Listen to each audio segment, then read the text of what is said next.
എല്ലാവർക്കും നമസ്കാരം. ന്യൂസൻ PSCയുടെ ഐക്യരാഷ്ട്ര സംഘടനയുമായി ബന്ധപ്പെട്ട മൂന്നാമത്തെ ക്ലാസ്സിലേക്ക് എല്ലാവർക്കും സ്വാഗതം. ഇന്നത്തെ ക്ലാസ്സിൽ നമ്മൾ ഡിസ്കസ് ചെയ്യുന്നത് ആദ്യത്തെ 1-2 ക്ലാസ്സുകൾ പറഞ്ഞ കാര്യത്തിന്റെ തുടർച്ചയാണ്. അപ്പോൾ ആ ക്ലാസ്സുകൾ കാണാത്തവർ അതുകൂടി ഒന്ന് കാണാൻ ശ്രമിക്കുക. അപ്പോൾ ക്ലാസ്സിലേക്ക് കടക്കുന്ന സമയത്ത് നമുക്ക് കാണാൻ സാധിക്കും ഔദ്യോഗിക ഭാഷകൾ. ഐക്യരാഷ്ട്ര സംഘടനയുടെ ഔദ്യോഗിക ഭാഷകളുടെ എണ്ണം എത്രയാണെന്ന് ചോദിച്ചാൽ 6 ഔദ്യോഗിക ഭാഷകളാണ് ഐക്യരാഷ്ട്ര സംഘടനയ്ക്കുള്ളത്. അപ്പോൾ അടുത്ത ചോദ്യം ഏതൊക്കെയാണ് ആ ഭാഷ എന്ന് ചോദിച്ചാലോ, 1 ഫ്രഞ്ച് ആണ്, 2 റഷ്യൻ ആണ്, 3ാമത്തെ ഭാഷ ഇംഗ്ലീഷ് ആണ്, 4ാമത്തെ ഭാഷ സ്പാനിഷ് ആണ്, 5ാമത്തെ ഭാഷ ചൈനീസ് ആണ്, 6ാമത്തെ ഭാഷ അറബിക് ആണ്. ഈ ഭാഷകളുടെ എല്ലാം എളുപ്പത്തിൽ ഓർമ്മിക്കാൻ ഒരു കോഡ് ഉണ്ട്, അതാണ് ഫ്രസ്കയിലെ F എന്താണെന്ന് വെച്ചാൽ ഫ്രഞ്ച് ആണ്, R Russian, E English, S Spanish, C Chinese, A Arabic. ഈ ഭാഷകളിൽ 6 ഭാഷകൾ ഉണ്ടെന്ന് പറഞ്ഞില്ലേ. 6 ഭാഷകളിൽ ഏറ്റവും അവസാനമായിട്ട് അംഗീകരിക്കപ്പെട്ട ഭാഷ ഏതാണെന്ന് ചോദിച്ചാൽ അറബിക് ഭാഷയാണ്. അറബിക് ഭാഷ ഐക്യരാഷ്ട്ര സംഘടനയുടെ ഔദ്യോഗിക ഭാഷയായി അംഗീകരിക്കപ്പെട്ട വർഷം ചോദിച്ചാൽ 1973. 1973 അറബിക് ഭാഷയെ ഐക്യരാഷ്ട്ര സംഘടനയുടെ ഔദ്യോഗിക ഭാഷയായിട്ട് അംഗീകരിക്കുന്നത്. ഈ കാര്യം ഓർത്തിരിക്കുക. അപ്പോൾ 1973 മുമ്പ് വരെ 5 ഭാഷകളായിരുന്നു. 1973 ശേഷം 3 തൊട്ട് 6 ഭാഷകളായി ഔദ്യോഗിക ഭാഷകൾ. ഓക്കെ, ഇനി ഐക്യരാഷ്ട്ര സംഘടനയുടെ ദൈനംദിന കാര്യങ്ങൾക്ക് വേണ്ടി ഉപയോഗിക്കുന്ന ഭാഷ ഏതാണെന്ന് ചോദിച്ചാൽ അത് ഫ്രഞ്ചും ഇംഗ്ലീഷുമാണ്. ഐക്യരാഷ്ട്ര സംഘടനയുടെ ദൈനംദിന കാര്യങ്ങൾക്ക് വേണ്ടി ഉപയോഗിക്കുന്ന ഭാഷ ഫ്രഞ്ചും ഇംഗ്ലീഷുമാണ്. ഈ കാര്യങ്ങൾ ഓർത്തിരിക്കാം. ഇനി അടുത്ത ഭാഗത്തേക്ക് പോകുന്ന സമയത്ത് ഐക്യരാഷ്ട്ര സംഘടനയുമായി ബന്ധപ്പെട്ട ഏറ്റവും ഇമ്പോർട്ടന്റ് ആയ ഭാഗങ്ങളാണ് ഇനി വരാൻ പോകുന്നത്. അതാണ് ഐക്യരാഷ്ട്ര സംഘടനയുടെ ഘടകങ്ങൾ. ഏതൊക്കെയാണ് ഘടകങ്ങൾ എന്ന് ചോദിച്ചാൽ 6 ഘടകങ്ങളുണ്ട്. 6 ഘടകങ്ങളാണ് ഐക്യരാഷ്ട്ര സംഘടനയ്ക്കുള്ളത്. അപ്പോൾ ഒന്നാമത്തെ ഘടകം ഏതാണെന്ന് ചോദിച്ചാൽ പൊതുസഭ അല്ലെങ്കിൽ ജനറൽ അസംബ്ലി. ഒന്നാമത്തെ ഘടകമാണ് പൊതുസഭ അല്ലെങ്കിൽ ജനറൽ അസംബ്ലി. രണ്ടാമത്തെ ഘടകമാണ് രക്ഷാസമിതി അല്ലെങ്കിൽ സെക്യൂരിറ്റി കൗൺസിൽ അല്ലെങ്കിൽ രക്ഷാസമിതി. മൂന്നാമത്തെ ഘടകം സെക്രട്ടേറിയറ്റ് ആണ്. നാലാമത്തത് സാമ്പത്തിക സാമൂഹിക സമിതിയാണ് നാലാമത്തെ ഘടകം, അല്ലെങ്കിൽ എക്കണോമിക്സ് ആൻഡ് സോഷ്യൽ കൗൺസിൽ. അഞ്ചാമത്തെ ഘടകം എന്താണെന്ന് ചോദിച്ചാലോ പരിരക്ഷാ സമിതി അല്ലെങ്കിൽ ട്രസ്റ്റ്ഷിപ്പ് കൗൺസിൽ. ഏറ്റവും അവസാനത്തെ ഘടകം ഏതാണെന്ന് ചോദിച്ചാലോ അന്താരാഷ്ട്ര നീതിന്യായ കോടതി. ആറാമത്തെ ഘടകം അന്താരാഷ്ട്ര നീതിന്യായ കോടതി അല്ലെങ്കിൽ ഇന്റർനാഷണൽ കോർട്ട് ഓഫ് ജസ്റ്റിസ്. ഈ കാര്യങ്ങളെല്ലാം, ഈ 6 കാര്യങ്ങളും വളരെ ഡീറ്റെയിൽ ആയിട്ട് നമുക്ക് പഠിക്കാനുണ്ട്. ആദ്യം തന്നെ നമുക്ക് ഒന്നാമത്തെ ഘടകമായ പൊതുസഭ അല്ലെങ്കിൽ ജനറൽ അസംബ്ലിന്റെ കേസിലേക്ക് നോക്കുന്ന സമയത്ത് നമുക്ക് പറയാം പൊതുസഭ എന്താന്ന് നോക്കിയാലോ. അത് നോക്കുന്ന സമയത്ത് UN-ന്റെ ഏറ്റവും വലിയ ഘടകമാണ് പൊതുസഭ അല്ലെങ്കിൽ ജനറൽ അസംബ്ലി. UN-ന്റെ ഏറ്റവും വലിയ ഘടകമാണ് പൊതുസഭ. ഐക്യരാഷ്ട്ര സംഘടനയിൽ അംഗമായ എല്ലാ ആൾക്കാരും ഉള്ള ഒരേ ഒരു ഘടകമാണ്, എല്ലാ അംഗങ്ങളും അംഗമായ ഒരേ ഒരു ഘടകമാണ് പൊതുസഭ. അതുകൊണ്ട് തന്നെ UN-ന്റെ ഏറ്റവും വലിയ ഘടകം ഏതാണെന്ന് ചോദിച്ചാൽ അത് പൊതുസഭയാണ്. ഓക്കെ, ഇനി ഇതിന്റെ മറ്റു ചില പേരുകൾ എന്താണെന്ന് ചോദിച്ചാൽ UN കാര്യവിചാര സഭ. പൊതുസഭയുടെ മറ്റു പേരുകളാണ് ഞാൻ പറയുന്നത്. UN കാര്യവിചാര സഭ, town meeting of the world, walk factory, ലോക പാർലമെന്റ്, രാഷ്ട്രങ്ങളുടെ പാർലമെന്റ്. ഈ പേരുകളിലൊക്കെ അറിയപ്പെടുന്നത് പൊതുസഭയാണ്. അതൊന്ന് ഓർത്തിരിക്കുക. ഇനി പൊതുസഭയുടെ ആസ്ഥാനം എവിടെയാന്ന് ചോദിച്ചാൽ അത് ന്യൂയോർക്കാണ്. ന്യൂയോർക്കിലാണ് UN-ന്റെ പൊതുസഭയുടെ ആസ്ഥാനം. മനുഷ്യാവകാശ സംരക്ഷണം ഉത്തരവാദിത്വം ആയിട്ടുള്ള ഒരു ഘടകമാണ് പൊതുസഭയുടെ ഉത്തരവാദിത്വമാണ് മനുഷ്യാവകാശ സംരക്ഷണം. UN-ന്റെ പൊതുസഭയാണ് മനുഷ്യാവകാശ പ്രഖ്യാപനമൊക്കെ നടത്തുന്നത്. ആ കാര്യങ്ങളൊക്കെ നമുക്ക് ഡീറ്റെയിൽ ആയിട്ട് പഠിക്കാനുണ്ട്. കുറച്ച് കഴിയുന്ന സമയത്ത് നമുക്ക് പഠിക്കും. ഓക്കെ, ഇനി UN-ലെ എല്ലാ അംഗങ്ങളും, ഐക്യരാഷ്ട്ര സംഘടനയിലെ എല്ലാ അംഗങ്ങൾക്കും പ്രാതിനിധ്യമുള്ള ഏക ഘടകമാണ് പൊതുസഭ. ഐക്യരാഷ്ട്ര സംഘടനയിലെ എല്ലാ അംഗങ്ങൾക്കും പ്രാതിനിധ്യമുള്ള ഏക ഘടകമാണ് പൊതുസഭ. ഓർത്തിരിക്കാം. ഈ പൊതുസഭയാണ് ഐക്യരാഷ്ട്ര സംഘടനയിലെ പുതിയ രാജ്യങ്ങൾക്ക് അംഗത്വം നൽകുന്നത്. പൊതുസഭയാണ് ഐക്യരാഷ്ട്ര സഭയിൽ ഐക്യരാഷ്ട്ര സംഘടനയിൽ പുതിയ രാജ്യങ്ങൾക്ക് അംഗത്വം നൽകുന്നത് അല്ലെങ്കിൽ അംഗത്വം നൽകുന്നു. ഓക്കെ, ഇനി അടുത്തൊരു പോയിന്റ് ആണ് നമ്മൾ ഓർത്തിരിക്കേണ്ട മറ്റൊരു പോയിന്റ് ആണ് ഈ പൊതുസഭയുടെ ആദ്യ സമ്മേളനം അല്ലെങ്കിൽ പ്രഥമ സമ്മേളനം എപ്പോഴാണെന്ന് ചോദിച്ചാല് 1946 ജനുവരി 10 ലണ്ടനിൽ വെച്ചിട്ടാണ്. പൊതുസഭയുടെ ആദ്യത്തെ സമ്മേളനം 1946 ജനുവരി 10 ലണ്ടനിൽ വെച്ചിട്ടാണ്. ആ കാര്യം ഓർത്തിരിക്കാം. ഒരു സഭയാവുന്ന സമയത്ത് അതിനൊരു പ്രസിഡന്റ് ഉണ്ടാവും. ആദ്യത്തെ പ്രസിഡന്റ് അതാരാന്ന് ചോദിച്ചാല് പൊതുസഭയുടെ ആദ്യത്തെ പ്രസിഡന്റ് ആരാന്ന് ചോദിച്ചാല് Paul Henri Spaak. Paul Henri Spaak. Paul Henri Spaak Belgium രാജ്യത്ത് നിന്നുള്ള ആളാണ്. ബെൽജിയംകാരനാണ് പോൾ ഹെൻറി സ്പാർക്ക്. ഓക്കെ, അങ്ങനെയാണെങ്കിൽ ഇപ്പോഴുള്ള പ്രസിഡന്റ് ആരാന്ന് ചോദിച്ചാല് Philemon Yang. Philemon Yang Cameroon രാജ്യക്കാരനാണ്. കമറൂൺ രാജ്യക്കാരനാണ്. 79ാമത്തെ പ്രസിഡന്റ് ആണ്. 79ാമത്തെ പ്രസിഡന്റ് ആണ് ഫൈൽമോൻ യാങ്. ഈ പ്രസിഡന്റിന്റെ കാലാവധി 1 വർഷമാണ്. അതുകൊണ്ട് വർഷം തോറും ഈ കാര്യങ്ങൾ അപ്ഡേറ്റ് ചെയ്തുകൊണ്ടിരിക്കണം നമ്മൾ പഠിക്കുന്ന സമയത്ത്.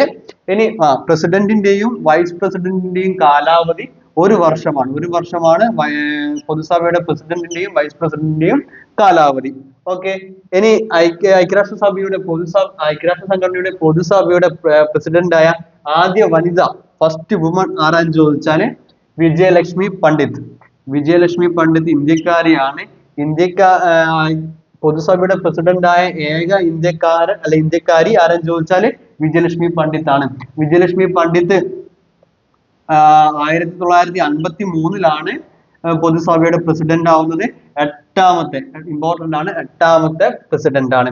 ഈ പൊതുസഭയുടെ പ്രസിഡന്റായ ഏക വനിത ആരാന്ന് ചോദിച്ചാലും അത് വിജയലക്ഷ്മി പണ്ഡിറ്റ് ആണ്. ഫസ്റ്റ് ഇന്ത്യൻ ആരാന്ന് ചോദിച്ചാലും അതും വിജയലക്ഷ്മി പണ്ഡിറ്റ് ആണ്. അതൊന്ന് ഓർത്തിരിക്കുക. അതുപോലെ ഓർത്തിരിക്കേണ്ട മറ്റൊരു പേരാണ് മുഹമ്മദ് സഫറുള്ള ഖാൻ. മുഹമ്മദ് സഫറുള്ള ഖാൻ. മുഹമ്മദ് സഫറുള്ള ഖാൻ ആണ് പൊതുസഭയുടെ പ്രസിഡന്റായ ആദ്യ പാകിസ്ഥാൻകാരനായ മുഹമ്മദ് സഫറുള്ളയാണ് പൊതുസഭയുടെ പ്രസിഡന്റായ ആദ്യ പാകിസ്ഥാൻകാരൻ. ഓക്കെ, ഇനി പൊതുസഭയിലെ കാര്യങ്ങൾ പ്രധാനപ്പെട്ട തീരുമാനങ്ങൾ അംഗീകരിക്കണമെങ്കിൽ 2/3 ഭൂരിപക്ഷം വേണം. 2/3 ഭൂരിപക്ഷങ്ങൾ ഉണ്ടെങ്കിൽ ആ തീരുമാനങ്ങൾ പാസ്സാക്കപ്പെടും. അപ്പൊ എന്താണ് പ്രധാനപ്പെട്ട കാര്യങ്ങൾ എന്ന് ചോദിച്ചാലോ സുരക്ഷയുമായി ബന്ധപ്പെട്ടവ, സമാധാനവുമായി ബന്ധപ്പെട്ടവ, പുതിയ അംഗങ്ങളെ തിരഞ്ഞെടുക്കുന്നതുമായി ബന്ധപ്പെട്ടവ, അതേപോലെ ബജറ്റ്. ഈ 4 കാര്യങ്ങളുമായി ബന്ധപ്പെട്ടതിനൊക്കെ 2/3 ഭൂരിപക്ഷം വേണം. മറ്റുള്ള വിഷയങ്ങൾക്കൊക്കെ കേവല ഭൂരിപക്ഷം മതി. അംഗീകാരം അതായത് തീരുമാനം പാസ്സാവാൻ വേണ്ടിയിട്ട് കേവല ഭൂരിപക്ഷം മതി. പ്രധാനപ്പെട്ട തീരുമാനങ്ങൾ പാസ്സാവാൻ 3/2 ഭൂരിപക്ഷം വേണം. ഓക്കെ, ഇനി അടുത്ത പോയിന്റിലേക്ക് വരുന്ന സമയത്ത് വീറ്റോ അധികാരമില്ല. ഐക്യരാഷ്ട്ര സംഘടനയുടെ പൊതുസഭയ്ക്ക് വീറ്റോ അധികാരമില്ല. ആ പോയിന്റ് ഒന്ന് ഓർത്തിരിക്കുക. ഐക്യരാഷ്ട്ര സംഘടനയുടെ പൊതുസഭയ്ക്ക് വീറ്റോ അധികാരമില്ല. ഇനി അതേപോലെ തന്നെ ഓർത്തിരിക്കേണ്ട മറ്റൊരു പോയിന്റ് ആണ് ഐക്യരാഷ്ട്ര സംഘടനയുടെ പൊതുസഭയുടെ വാർഷിക സമ്മേളനം നടക്കുന്നത് എപ്പോഴാന്ന് ചോദിച്ചാല് സെപ്റ്റംബർ 1 ശേഷമുള്ള ആദ്യ ചൊവ്വാഴ്ച തൊട്ട് 2 ആഴ്ച കാലം. സെപ്റ്റംബർ 1 ശേഷം വരുന്ന ആദ്യത്തെ ചൊവ്വാഴ്ച തൊട്ട് 2 ആഴ്ചയോളം നീണ്ടു നിൽക്കുന്നതാണ് ഐക്യരാഷ്ട്ര സംഘടനയുടെ പൊതുസഭയുടെ വാർഷിക സമ്മേളനം. സെപ്റ്റംബർ 1 ശേഷമുള്ള ആദ്യ ചൊവ്വാഴ്ച തൊട്ട് 2 ആഴ്ചക്കാലം. ഓക്കെ, ഇനി ഐക്യരാഷ്ട്ര സംഘടനയുടെ പൊതുസഭയിൽ പ്രധാനമായിട്ട് 6 കമ്മിറ്റികളാണുള്ളത്. 6 കമ്മിറ്റികളാണ് പൊതുസഭയിലുള്ളത്. 6 ഔദ്യോഗിക ഭാഷകളുണ്ട്, 6 പ്രധാന കമ്മിറ്റികളുണ്ട്. അത് ഒന്ന് ഓർത്തിരിക്കുക. ഇനി ഓർത്തിരിക്കേണ്ട മറ്റൊരു പോയിന്റ് ആണ് 1948 ഡിസംബർ 10 സാർവദേശീയ മനുഷ്യാവകാശ പ്രഖ്യാപനം ഉണ്ടാവുന്നത്. പൊതുസഭ 1948 ഡിസംബർ 10 സാർവദേശീയ മനുഷ്യാവകാശ പ്രഖ്യാപനം നടത്തുന്നത്. അതുകൊണ്ടാണ് ഡിസംബർ 10 ലോക മനുഷ്യാവകാശ ദിനമായിട്ട് ആചരിക്കുന്നത്. സാർവദേശീയ മനുഷ്യാവകാശ പ്രഖ്യാപനം 1948 ഡിസംബർ 10. ഇനി എന്താണ് സാർവദേശീയ മനുഷ്യാവകാശ പ്രഖ്യാപനം എന്ന് ചോദിച്ചാല് UN ചാർട്ടറിനെ അടിസ്ഥാനമാക്കി പൊതുസഭ അംഗീകരിച്ച മനുഷ്യാവകാശ രേഖയാണ് സാർവദേശീയ മനുഷ്യാവകാശ പ്രഖ്യാപനം. അതൊന്ന് ഓർത്തിരിക്കുക. ഇനി എന്തൊക്കെയാണ് മനുഷ്യാവകാശങ്ങൾ എന്ന് ചോദിച്ചാല് ഒന്ന് മനസ്സിലാക്കിയാൽ മതി. ജീവിക്കാനുള്ള അവകാശം, സ്വാതന്ത്ര്യത്തിനുള്ള അവകാശം, സംഘടനാ സ്വാതന്ത്ര്യം, തൊഴിലവകാശം, ഇഷ്ടമുള്ള തൊഴിൽ ചെയ്യാനുള്ള അവകാശമുണ്ട്, സംസ്കാരം, ഭാഷ, ലിപി എന്നിവ സംരക്ഷിക്കാനുള്ള അവകാശം. ഇത്രയും കാര്യങ്ങളാണ് മനുഷ്യാവകാശം എന്നതുകൊണ്ട് ഉദ്ദേശിക്കുന്നത്. ഇനി മൗലിക സ്വാതന്ത്ര്യങ്ങളും അവകാശങ്ങളും ഒക്കെ സംരക്ഷിക്കുന്നതിന് വേണ്ടിയിട്ട് സാർവദേശീയ മനുഷ്യാവകാശ പ്രഖ്യാപനം നടത്തി. UN ചാർട്ടറിൽ 30 ആർട്ടിക്കിളുകളുണ്ട്. അല്ലെങ്കിൽ സാർവദേശീയ മനുഷ്യാവകാശ പ്രഖ്യാപനവുമായി ബന്ധപ്പെട്ട് ആകെ എത്ര ആർട്ടിക്കിൾ ഉണ്ടെന്ന് ചോദിച്ചാൽ 30 ആർട്ടിക്കിൾ ഉണ്ട്. മൗലിക സ്വാതന്ത്ര്യങ്ങളും അവകാശങ്ങളും എന്ന കാറ്റഗറിയിൽ വരുന്ന 30 ആർട്ടിക്കിൾ ഉണ്ട്. ആ കാര്യം ഒന്ന് ഓർത്തിരിക്കുക. ഇനി മുന്നോട്ട് പോകുന്ന സമയത്ത് അടുത്തൊരു പോയിന്റ് ആണ്, കുട്ടികളുമായി ബന്ധപ്പെട്ട ഒരു പോയിന്റ് ആണ്, സംരക്ഷണം, വിദ്യാഭ്യാസം, ആരോഗ്യം, ആരോഗ്യ സംരക്ഷണം, നല്ല പോഷകാഹാരം, പാർപ്പിടം എന്നിവയ്ക്കുള്ള കുട്ടികളുടെ അവകാശ പ്രഖ്യാപനം അംഗീകരിച്ച വർഷം ചോദിച്ചാല് 1959. അതായത് സംരക്ഷണം, വിദ്യാഭ്യാസം, ആരോഗ്യ സംരക്ഷണം, നല്ല പോഷകാഹാരം, പാർപ്പിടം എന്നിവയ്ക്കുള്ള കുട്ടികളുടെ അവകാശ പ്രഖ്യാപനം പൊതുസഭ അംഗീകരിച്ച എപ്പോഴാന്ന് ചോദിച്ചാല് 1959. അല്ലെങ്കിൽ ഇങ്ങനെ പറയാം, declaration of rights of child അംഗീകരിച്ച എപ്പോഴാന്ന് ചോദിച്ചാല് 1959. അതൊന്ന് ഓർത്തിരിക്കുക, ഇമ്പോർട്ടന്റ് ആണ്. ഇനി അടുത്തൊരു പോയിന്റ് ആണ്, കുട്ടികളുമായി ബന്ധപ്പെട്ട തന്നെ പോയിന്റ് ആണ്, ബാലാവകാശങ്ങളെ സംബന്ധിച്ച അന്താരാഷ്ട്ര പ്രഖ്യാപനം. അവകാശങ്ങളെ സംബന്ധിച്ച അന്താരാഷ്ട്ര പ്രഖ്യാപനം എപ്പോഴാന്ന് ചോദിച്ചാൽ 1989. 1989. അതല്ലെങ്കിൽ convention of rights of child 1989. അതൊന്ന് ഓർത്തിരിക്കാം. ഇനി ഐക്യരാഷ്ട്ര സംഘടനയുടെ പൊതുസഭ കുട്ടികൾക്ക് വേണ്ടി പ്രത്യേക സമ്മേളനം ചേർന്ന വർഷം എപ്പോഴാന്ന് ചോദിച്ചാൽ 2002. 2002 പൊതുസഭ കുട്ടികൾക്ക് വേണ്ടിയിട്ട് ഒരു പ്രത്യേക സമ്മേളനം ചേരുന്നത്. അതുകൂടി ഒന്ന് ഓർത്തിരിക്കാം. നമ്മൾ പൊതുസഭയുടെ ആദ്യത്തെ പ്രസിഡന്റിനെ പറഞ്ഞു, ആദ്യ ഇന്ത്യൻ പ്രസിഡന്റിനെയും പറഞ്ഞു, അല്ലെങ്കിൽ ആദ്യത്തെ വനിതാ പ്രസിഡന്റിനെയും പറഞ്ഞു. ഇനി നമ്മൾ അവസാനത്തെ പ്രസിഡന്റിനെയും പറഞ്ഞു, 79ാമത്തെ പ്രസിഡന്റിന്റെ കേസും പറഞ്ഞു. ഇനി അതിന് തൊട്ട് മുമ്പായിട്ട് ഒരു 3 വർഷത്തെ പ്രസിഡന്റുമാരെ കൂടി നമ്മൾ ഓർത്തിരിക്കേണ്ടതുണ്ട്. 76ാമതായിട്ടുള്ള പ്രസിഡന്റ് ആരാന്ന് ചോദിച്ചാല് ഒന്ന് കേട്ടിരുന്നാൽ മതി, അബ്ദുള്ള ഷാഹിദ്. മാലിദ്വീപാണ് സ്ഥലം അല്ലെങ്കിൽ രാജ്യം. ഇനി 77ാമത് പ്രസിഡന്റ് ആരാന്ന് ചോദിച്ചാല് ഇത് എന്ത് പ്രൊണൗൺസ് ചെയ്യും? സാബ കൊറോസി. ഹംഗറിയാണ്. ഇത് നിങ്ങൾക്ക് എന്ത് വേണം പ്രൊണൗൺസ് ചെയ്യാം? CSABA കൊറോസി. പരീക്ഷയ്ക്ക് വരുന്ന സമയത്ത് നിങ്ങൾക്ക് അറബിച്ച മാർക്ക് കിട്ടണം, അത്രയും ഉണ്ട്. സാബ കൊറോസി, ഹംഗറിയാണ് രാജ്യം. 78ാമത്തെ പ്രസിഡന്റ്, ഇപ്പോൾ നിലവിലെ പ്രസിഡന്റിന് തൊട്ട് മുമ്പുള്ള പ്രസിഡന്റ് ആരാന്ന് ചോദിച്ചാല് ഡെന്നിസ് ഫ്രാൻസിസ്. 78ാമത്തത് ഡെന്നിസ് ഫ്രാൻസിസ്. ഇതാണ് ട്രിനിഡാഡ് ആൻഡ് ടൊബാഗോ, അതാണ് രാജ്യം, ട്രിനിഡാഡ് ആൻഡ് ടൊബാഗോ. ഓക്കെ, ഇത്രയും കാര്യങ്ങളാണ് പൊതുസഭയുമായി ബന്ധപ്പെട്ട് നമുക്ക് പഠിക്കാനുള്ളത്. ഇനി അടുത്ത പഠിക്കാനുള്ളത് രക്ഷാസമിതി അല്ലെങ്കിൽ സെക്യൂരിറ്റി കൗൺസിൽ ആണ്. രക്ഷാസമിതി അല്ലെങ്കിൽ സെക്യൂരിറ്റി കൗൺസിൽ എന്താണ്? സെക്യൂരിറ്റി കൗൺസിൽ ചോദിച്ചാല് ഐക്യരാഷ്ട്ര സംഘടനയുടെ ഏറ്റവും സുപ്രധാനവും ശക്തവുമായ ഒരു ഘടകമാണ് രക്ഷാസമിതി. ഏറ്റവും സുപ്രധാനവും ശക്തവുമായ ഒരു ഘടകമാണ് രക്ഷാസമിതി. ഇനി ഇതിന്റെ മറ്റു ചില പേരുകൾ നോക്കുന്ന സമയത്ത് ജനാധിപത്യ വിരുദ്ധ ഘടകം എന്നറിയപ്പെടുന്നത് രക്ഷാസമിതിയാണ്. എൻഫോഴ്സ്മെന്റ് വിങ് ഓഫ് UN എന്നറിയപ്പെടുന്നതും രക്ഷാസമിതിയാണ്.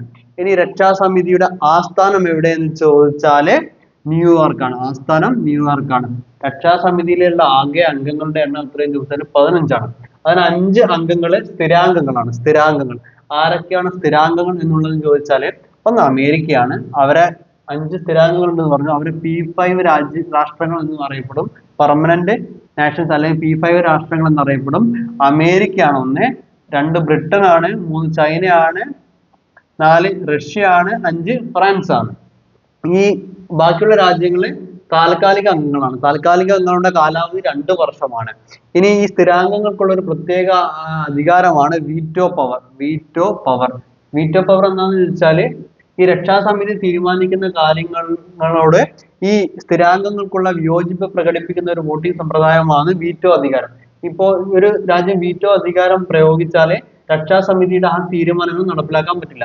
എക്സാമ്പിൾ ആയിട്ട് പറയുകയാണെങ്കിൽ ഇന്ത്യ ഈ സ്ഥിരാംഗ അംഗത്വം കിട്ടാൻ വേണ്ടി ശ്രമിച്ചുകൊണ്ടിരിക്കുന്ന സമയത്ത് ചൈന വീറ്റോ പ്രയോഗിച്ചു എന്ന് നമ്മൾ പറയുന്നില്ലേ, ചൈന വീറ്റോ അധികാരം പ്രയോഗിച്ചു, അതുകൊണ്ട് ഇന്ത്യക്ക് സ്ഥിരാംഗത്വം, രക്ഷാസമിതിയിൽ സ്ഥിരാംഗത്വം ലഭിച്ചില്ല എന്ന് പറയുന്നില്ലേ, ആ ഒരു സവിശേഷ അധികാരമാണ് വീറ്റോ അധികാരം. രക്ഷാസമിതിയുടെ തീരുമാനങ്ങളോടുള്ള സ്ഥിരാംഗങ്ങളുടെ വിയോജിപ്പ് പ്രകടിപ്പിക്കുന്നതാണ് വീറ്റോ അധികാരം. ഓക്കെ, അതൊന്ന് ഓർത്തിരിക്കാം. ഇനി രക്ഷാസമിതിയുടെ പ്രധാനപ്പെട്ട ഡ്യൂട്ടി എന്താണെന്ന് ചോദിച്ചാല് ഭരണനയം സംബന്ധിച്ച തീരുമാനങ്ങൾ, ഐക്യരാഷ്ട്ര സംഘടനയുടെ ഭരണനയം സംബന്ധിച്ച തീരുമാനങ്ങൾ എടുക്കുന്നതാണ് രക്ഷാസമിതിയുടെ പ്രധാനപ്പെട്ട ദൗത്യം. ഇനി മറ്റൊരു ദൗത്യമാണ് അന്താരാഷ്ട്ര സമാധാനവും സുരക്ഷയും ഉറപ്പാക്കുക. അന്താരാഷ്ട്ര സമാധാനവും സുരക്ഷയും ഉറപ്പാക്കുന്ന ആരാന്ന് ചോദിച്ചാല് ഐക്യരാഷ്ട്ര സംഘടനയുടെ ഘടകമായ രക്ഷാസമിതിയാണ്, അല്ലെങ്കിൽ സെക്യൂരിറ്റി കൗൺസിൽ ആണ്. നമ്മൾ പറഞ്ഞു താൽക്കാലിക അംഗങ്ങളുടെ എണ്ണം എത്രയെന്ന് ചോദിച്ചാൽ 10 ആണ് കേട്ടോ. താൽക്കാലിക അംഗങ്ങളുടെ എണ്ണം 10 ആണ്. കാലാവധി 2 വർഷമാണ്. 2 വർഷത്തെ കാലാവധിയാണ്. ഏറ്റവും കൂടുതൽ തവണ താൽക്കാലിക അംഗമായ ജപ്പാനാണ്. ഇന്ത്യ 8 തവണ ആയിട്ടുണ്ട്. ആ കാര്യങ്ങളിലേക്ക് നമുക്ക് വരാം. ഓക്കെ, ഇനി ഐക്യരാഷ്ട്ര സംഘടനയുടെ ഒരു ഘടകമാണ് രക്ഷാസമിതി നമ്മൾ പറഞ്ഞു. ഈ രക്ഷാസമിതിക്ക് ഒരു പ്രമേയം പാസ്സാക്കണമെങ്കിൽ, ഒരു പ്രമേയം പാസ്സാക്കാൻ വോട്ടിനിടും. അതിന് പാസ്സായി കിട്ടണമെങ്കിൽ 9 വോട്ട് കിട്ടണം. 15 വോട്ടിൽ 9 വോട്ട് കിട്ടണം. ആ 9 വോട്ടുകളിൽ 5 വോട്ടില്ലേ, 5 വോട്ട്, 9ൽ 5 വോട്ട് എന്തായാലും കിട്ടണം. അത് ഏതിന്റെയാണ്? പിന്നെ സ്ഥിരാംഗങ്ങളുടെ 5 വോട്ടും കിട്ടണം. സ്ഥിരാംഗങ്ങളുടെ 5 വോട്ടും കിട്ടിയില്ലെങ്കിൽ ആ പ്രമേയം പാസ്സാക്കപ്പെടില്ല. ഓക്കെ, സ്ഥിരാംഗങ്ങളുടെ 5 വോട്ടുകളും നിർബന്ധമാണ്, മാൻഡറ്ററി ആണ്. അതൊന്ന് ഓർത്തിരിക്കാം. പിന്നെ ഒരു 4 വോട്ടുകളും. ഓക്കെ, മൊത്തത്തിൽ 9 വോട്ടുകളാണ് ഒരു പ്രമേയം പാസ്സായി കിട്ടാൻ വേണ്ടിയിട്ട് വേണ്ടത്.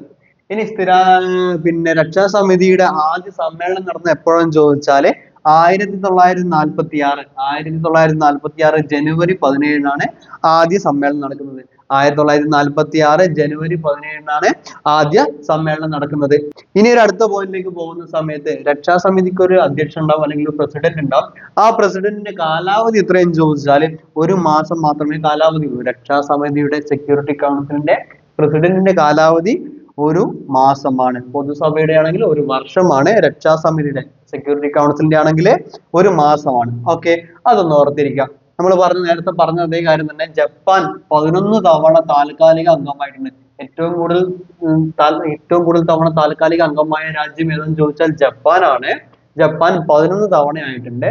ഇന്ത്യ, നമ്മുടെ രാജ്യമായ ഇന്ത്യ 8 തവണ താൽക്കാലിക അംഗമായിട്ടുണ്ട്. 8ാമത് എപ്പോഴാന്ന് ചോദിച്ചാൽ 2021-22 കാലഘട്ടത്തിൽ, 2021-22 കാലഘട്ടത്തിൽ ഇന്ത്യ ആയിരുന്നു താൽക്കാലിക അവസാനമായിട്ട് 8ാമതായിട്ട് ഇന്ത്യ താൽക്കാലിക അംഗമായത് 2021-22 കാലഘട്ടത്തിലാണ്. ഓക്കെ, ആ കാര്യം ഓർത്തിരിക്കാം. എനിക്ക് താൽക്കാലിക അംഗങ്ങളെ ആരാ തിരഞ്ഞെടുക്കുന്നത്? ഈ താൽക്കാലിക അംഗങ്ങൾ 2 വർഷ കാലാവധി എന്ന് നമ്മൾ പറഞ്ഞില്ലേ. അപ്പോൾ 2 വർഷം കാലാവധിയുള്ള ഈ താൽക്കാലിക അംഗങ്ങളെ ആരാണ് തിരഞ്ഞെടുക്കുന്നത് എന്ന് ചോദിച്ചാല് താൽക്കാലിക അംഗങ്ങളെ തിരഞ്ഞെടുക്കുന്നത് പൊതുസഭയാണ്. താൽക്കാലിക അംഗങ്ങളെ തിരഞ്ഞെടുക്കുന്നത് പൊതുസഭയാണ്. പൊതുസഭയിൽ വോട്ടിനിടും. വോട്ടിട്ടിട്ട് 2-ൽ 3 ഭൂരിപക്ഷം കിട്ടണം. ആ ഭൂരിപക്ഷം കിട്ടിയാൽ മാത്രമേ സുരക്ഷാ സമിതിയിൽ താൽക്കാലിക അംഗമാവാൻ പറ്റൂ. ഇനി നമ്മൾ പറഞ്ഞു വീറ്റോ അധികാരത്തിനെ പറ്റി പറഞ്ഞില്ലേ അല്ലെ. ഇനി ആ വീറ്റോ അധികാരം ഉപയോഗിച്ച ഒരു സാഹചര്യമാണ്, അത് ഓർത്തിരിക്കേണ്ട ഒരു കാര്യമാണ്. ഇന്ത്യയിൽ നിന്ന് പോർച്ചുഗലിനെ ഇന്ത്യയിൽ നിന്ന് പുറത്താക്കുന്നതിനെ അനുകൂലിച്ച് വീറ്റോ അധികാരം പ്രയോഗിച്ച രാജ്യം ഏതാണെന്ന് ചോദിച്ചാല് അത് സോവിയറ്റ് റഷ്യയാണ് ഇന്ത്യക്ക് അനുകൂലമായിട്ട് വീറ്റോ അധികാരം പ്രയോഗിക്കുന്നത്. എന്തിനു വേണ്ടിയിട്ടായിരുന്നു? പോർച്ചുഗലിനെ ഇന്ത്യയിൽ നിന്ന് പുറത്താക്കാൻ വേണ്ടിയിട്ട്. ആ കാര്യം ഒന്ന് ഓർത്തിരിക്കാം. ഇനി ഓർത്തിരിക്കേണ്ട മറ്റൊരു പോയിന്റ് ആണ് ഭൂമിശാസ്ത്രപരമായി താൽക്കാലിക അംഗങ്ങളെ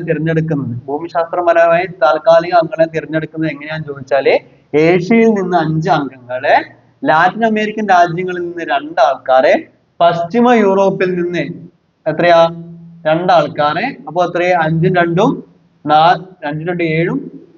7 9 ആൾക്കാരെ. പിന്നെ പൂർവ്വ യൂറോപ്പിൽ നിന്ന് ഒരാൾ. അങ്ങനെ മൊത്തത്തില് 10 ആൾക്കാർ. ഓക്കെ, ആ കാര്യം കൂടി, ഈ നമ്പർ കൂടി ഒന്ന് ഓർത്തിരിക്കുക. ഇനി അടുത്തൊരു പോയിന്റ് ആണ് രക്ഷാസമിതി വികസിപ്പിച്ച് സ്ഥിരാംഗത്വം നേടാൻ ശ്രമിക്കുന്ന രാജ്യങ്ങളുടെ കൂട്ടായ്മ അറിയപ്പെടുന്നത് G4 എന്നാണ്. G4 രക്ഷാസമിതി വികസിപ്പിച്ച് സ്ഥിരാംഗ പദവി നേടുവാൻ ശ്രമിക്കുന്ന രാജ്യങ്ങളുടെ കൂട്ടായ്മയാണ് G4. അതൊന്ന് ഓർത്തിരിക്കുക. ഇനി G4 കൂട്ടായ്മയിലുള്ള രാജ്യങ്ങൾ ഏതെല്ലാം ചോദിച്ചാൽ ഒന്ന് ഇന്ത്യ ഉണ്ട്, Japan, Germany, Brazil. India, Japan, Germany, Brazil എന്നീ രാജ്യങ്ങളാണ് G4 കൂട്ടായ്മയിലുള്ളത്. അവരെന്തിനാണ് ശ്രമിക്കുന്നത്? രക്ഷാസമിതിയെ വികസിപ്പിച്ച് സ്ഥിരാംഗ പദവി, സെക്യൂരിറ്റി കൗൺസിലിന്റെ സ്ഥിരാംഗ പദവി നേടാൻ ശ്രമിക്കുന്ന രാജ്യങ്ങളുടെ കൂട്ടായ്മ G4. അതിലുള്ള രാജ്യങ്ങൾ എന്താണ്? ഏതൊക്കെയാണ്? India, Japan, Germany, Brazil. ഈ കാര്യം ഒന്ന് ഓർത്തിരിക്കാം. ഇനി അതിന്റെ കൂടെ തന്നെ ഓർത്തിരിക്കേണ്ട മറ്റൊരു കാര്യമാണ്, G4 കൂട്ടായ്മയെ എതിർക്കുന്ന രാജ്യങ്ങളുടെ കൂട്ടായ്മ അറിയപ്പെടുന്നത് യുണൈറ്റിംഗ് ഫോർ കൺസെൻസ്.